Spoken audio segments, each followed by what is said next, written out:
Hallo zusammen, ich bin's mal wieder, euer Michael, und heute gibt es mal wieder ein kleines Review zu einem LED-Licht, und zwar dem Viltrox K60 Tube Light. Ich war auf der Suche nach einem Tube Light und bin da über das Viltrox gestolpert. Ich wollte einfach nicht so viel Geld ausgeben und ungefähr so gerade die Länge wie hier jetzt ca. 60 cm haben, dass ich das einfach für ein bisschen Produktfotografie und Videografie nutzen kann. Und da bin ich, wie gesagt, über das Viltrox gestolpert und habe mir das mal geholt. Und da will ich euch jetzt einfach ein bisschen was dazu erzählen. Bei dem Viltrox K60 handelt es sich um einen 20 Watt LED Tube Light. Ich mache das hier jetzt gerade mal an, dann könnt ihr so ein bisschen sehen, wie das hier leuchtet. Es dürfte jetzt auf 1% Helligkeit stehen, also da ist schon ein bisschen was an Helligkeit vorhanden. Wie gesagt, wir haben hier ein 20 Watt LED Tube Light. Das ist auf 266 LEDs verteilt. Die LEDs unterteilen sich dann nochmal in weiße LEDs und RGB-LEDs, sodass ihr eben den kompletten RGB-Raum auch wiedergeben könnt. Die LEDs selbst sind dann hier hinter dieser Abdeckung verbaut und dadurch eben diffus, sodass ihr auch die LEDs selber, wenn ihr das irgendwo drauf haltet, nicht selbst auf dem Produkt seht. Also das ist ziemlich gut gemacht und ihr kriegt da ein schönes gleichmäßiges Bild. Die Länge vom Tube Light insgesamt beträgt ca. 58 cm und der Durchmesser sind so ca. 4 cm. Das Ganze hat dann ein Gewicht von 570 Gramm. Am Ende von dem Licht, an jedem Ende, habt ihr ein Viertel Zoll Gewinde, wo ihr das Ganze dann auf einem Stativ oder ähnlichem montieren könnt. Ich habe jetzt hier so einen kleinen Stativfuß montiert, der ist aber nicht im Lieferumfang mit inbegriffen. Ich kann euch da ein bisschen was in die Beschreibung schreiben, in die Beschreibung legen, wo ihr passende Füße dazu finden könnt. Die Verarbeitung allgemein von dem Tube Light ist in Ordnung. Also es ist viel Plastik verbaut, auch die Abdeckung hier ist Plastik. Die Rückseite ist ein bisschen härter. Ich bin mir nicht sicher, ob das irgendwie was Metallähnliches ist. Es macht den Anschein, aber ich denke, auch hier ist einfach nur Plastik verbaut. Es macht aber, wie gesagt, einen relativ wertigen Eindruck. Also ihr habt keine scharfen Kanten, es liegt gut in der Hand. Eine Abdichtung kann ich hier jetzt nicht erkennen. Das heißt, ihr müsst da vielleicht ein bisschen vorsichtig sein, wenn ihr damit draußen rumhantiert, wenn es regnet oder so. Es sieht hier zwar aus, als wäre das ziemlich dicht. Ihr habt da aber natürlich so leichte kleine Kanten, wo da vielleicht Wasser eindringen könnte, deswegen müsst ihr da einfach aufpassen. Wie gesagt, nutze ich das Licht hauptsächlich als Fülllicht, also ich habe es zum Beispiel auch ein bisschen im Hintergrund in anderen Videos verwendet. Ich nehme es aber auch für die Produktfotografie und die Videografie, weil ihr euch da einfach was hinstellen könnt und da einen schönen Lichteffekt auch mal bewegend drüber legen könnt. Das liegt halt wirklich sehr gut in der Hand und ihr habt eine relativ große Fläche, welche euch da wirklich ein schönes Licht macht. Deswegen bin ich ein leichter Fan von Tube Lights und ich habe auch diese Aperture MC Lichter, die kleinen viereckigen, die haben aber eben nicht so die Lichtausbeute, Lichtverbreitung, wie es jetzt hier das Licht bringt. Natürlich ist so ein Tube Light auch ideal für Light Painting und so weiter geeignet, also da sind euch recht viele Möglichkeiten gegeben. Dann kommen wir mal einfach noch so ein bisschen zur Ausstattung, und zwar, ich drehe das gerade mal so hin. Ihr habt hinten 5 Knöpfe, also ganz normal den Ein-Ausschalter. Ihr habt einen Set-Knopf, wo ihr die verschiedenen Modi durchfahren könnt. Darunter befindet sich der Umschalterknopf, wo ihr in diesen Modis also wechseln könnt zwischen Helligkeit oder Farbtemperatur und so weiter und eben Plus Minus, wo ihr die ganzen Werte dann einstellen könnt. Dazu habt ihr hier hinten das kleine OLED-Display, das ist schwarz-weiß, da könnt ihr die wichtigsten Werte einfach ablesen. Da ist also alles gegeben, was ihr braucht, und es ist eben sehr klein, aber deutlich ablesbar. Verbaut ist ein 2200 mAh Akku, der bringt euch bei voller Lichtstärke so circa 90 Minuten Licht. Also ihr habt da 90 Minuten Zeit, eure Aufnahmen zu machen. Laden lässt sich das Ganze dann über den USB-C-Port. Ein Kabel dazu ist hier dabei, das ist glaube ich so 40 cm lang, ein USB-A auf USB-C-Kabel. Mit dem Kabel und dem passenden Netzteil lässt sich die Lampe dann in ca. 4 Stunden wieder laden. Während dem Ladevorgang ist eine Nutzung vom Licht auch möglich. Das heißt, ihr könnt es eigentlich dauerhaft angesteckt lassen und benutzen. Hat natürlich Vorteile, wenn man über die 90 Minuten hinaus filmen oder fotografieren will. Die Helligkeit beträgt ca. 1950 Lumen. Ich kann euch hier mal kurz vorführen, was das hier für eine Auswirkung hat. Wir waren bei 1%, jetzt sind wir bei 100%.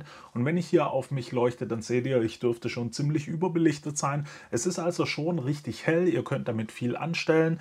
Die Helligkeit lässt sich da natürlich auch in 1% Schritten regeln. Ich gehe hier jetzt einfach mal wieder ein bisschen runter, dass das Ganze nicht so überbelichtet ist. Wir sind jetzt hier wieder bei 9% und wie ihr seht, es leuchtet mich mit 9% auch schon relativ gut aus. Das Licht ist mit einem CAI von 95 bzw. größer 95 angegeben und ich denke, das erreicht es auch. Ich konnte es jetzt leider nicht nachprüfen, aber im Vergleich mit anderen Lichtern, die einen relativ hohen CAI haben, kann man hier auf jeden Fall nichts Schlechteres feststellen. Im Lieferumfang, wenn ihr das Licht bekommt, es kommt in diesem Karton, befindet sich dann auch eine kleine Tasche, da passt das Licht komplett rein, hat hier noch so einen kleinen Traggriff, ihr könnt es also ziemlich gut überall hin mitnehmen. Es ist dadurch natürlich auch ein bisschen geschützt und wie gesagt, im Lieferumfang befindet sich auch noch dieses USB-A zu USB-C Kabel. Mehr ist da dann aber nicht dabei. Optional könnt ihr da noch eine Fernbedienung dazu kaufen, damit ihr das Ganze über eine Fernbedienung steuern könnt. Ihr habt aber natürlich auch eine App-Steuerung integriert. Auf die gehe ich jetzt mal ein. Für die App-Nutzung müsst ihr auf dem Licht selber den Kanal einstellen. Ich habe hier jetzt mal die 10a gewählt. Das ist wichtig, da braucht ihr den Kanal nämlich nachher in der App, damit ihr das Licht verbinden könnt. Und dann gibt es erstmal eine kleine Verwirrung. Es gibt nämlich eine Wildrox Link-App, die funktioniert mit dem Licht aber nicht. Komischerweise, ich weiß nicht genau, warum das so ist, aber es lässt sich damit nicht verbinden. Ihr braucht da eine andere App und zwar die WeLight Pro App. Die WeLight Pro App kennt man ja schon von WeLight-Lichtern. Ich denke, da gibt es irgendwie eine Kooperation zwischen den zwei Firmen oder es ist beides dieselbe, ich weiß es nicht genau. Wenn ihr die App dann aber öffnet, dann habt ihr direkt eine Verbindung zum Licht. Und ihr seht hier jetzt auch schon, das ist hier umgesprungen. Wir sind oben auf Channel 10 und haben bei A die Verbindung zum Licht. Hier können wir das Licht an- und ausschalten. In der App selbst haben wir dann verschiedene Möglichkeiten, das Licht zu steuern. Wir gehen jetzt hier mal auf CCT und ihr seht, wir haben hier die Möglichkeit, die Farbtemperatur einzustellen zwischen 8500 und 2500 Kelvin. Ebenso könnt ihr den Rot-Grün-Anteil im Licht hier anpassen und natürlich die Helligkeit. Ihr habt unten auch noch kleine Shortlinks auf verschiedene Farbtemperaturen, welche ihr hier direkt auswählen könnt. Wenn wir dann zurückgehen, seht ihr hier den HSL-Modus. Hier könnt ihr die Farbe in Grad angeben und natürlich auch wieder die Sättigung und die Helligkeit vom Licht steuern. Gehen wir da zurück, dann finden wir da noch den RGB-WY-Modus. Hier könnt ihr die Werte für RGB, Weiß und Yellow, also Gelb, einstellen. Das lässt sich hier also zwischen 0 und 100% regeln und so könnt ihr natürlich auch eure passende Lichtfarbe auswählen. Wenn wir da zurückgehen, dann finden wir hier noch so ein XY-Diagramm, wo wir die Farbe passend auswählen können, auch mit dem X- und Y-Wert und eben wieder der Helligkeit selbst. Gehen wir zurück, dann finden wir hier noch den Color Chip Modus.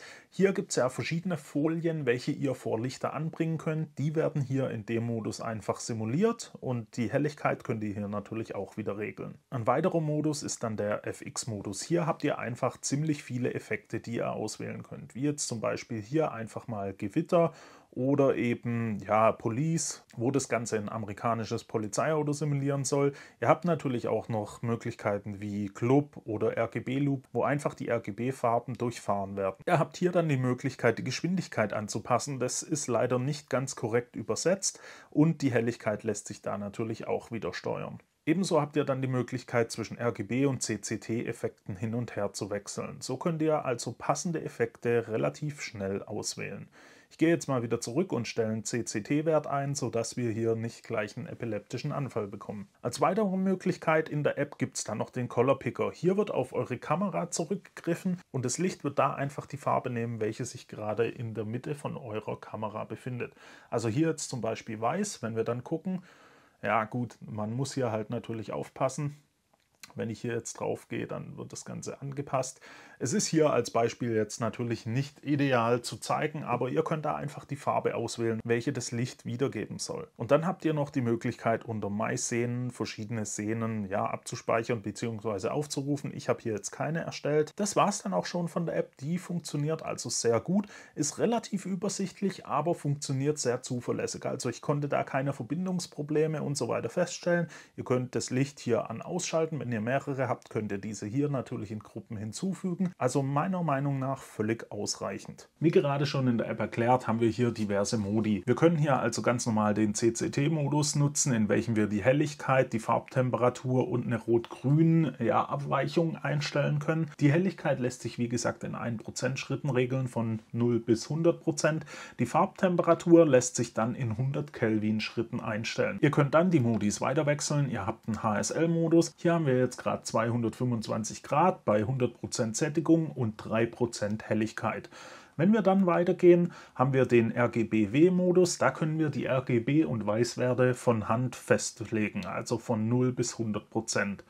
Wenn wir weitergehen, dann kommen wir noch in den Szenenmodus. Da ist euch also eigentlich das Nötigste immer gegeben. Das Licht an sich bekommt ihr gerade aktuell für ca. 75 €. Das gibt es auch im Doppelpack. Im Doppelpack ist euch dann noch so ein Gitter hier gegeben, sodass die Lichtstreuung ein bisschen eingegrenzt wird. Packt euch da einfach mal Links in die Beschreibung, dann könnt ihr euch das einfach selber mal angucken und gegebenenfalls auch kaufen. Wie gesagt, ich bin damit sehr zufrieden. Es macht einen relativ guten Eindruck. Ich habe das jetzt schon eine relativ lange Zeit, 3 Monate in Benutzung. Bis jetzt konnte ich noch keine Probleme feststellen. Alles in allem ist es ein Tube Light, so wie ich es mir vorstelle. Ich würde mir wünschen, dass es jetzt vielleicht noch eine längere Version davon gibt. Mal schauen, ob da in der Zukunft noch was kommt. Ansonsten war es das jetzt auch schon von mir. Wenn euch das Video gefallen hat, lasst mir ein Like da, abonniert den Kanal für weitere Videos. Wenn ihr Fragen oder Anregungen habt, könnt ihr diese gerne in die Kommentare schreiben. Und dann würde ich sagen, sehen wir uns beim nächsten Mal wieder. Bis dahin wünsche ich euch eine gute Zeit. Ciao.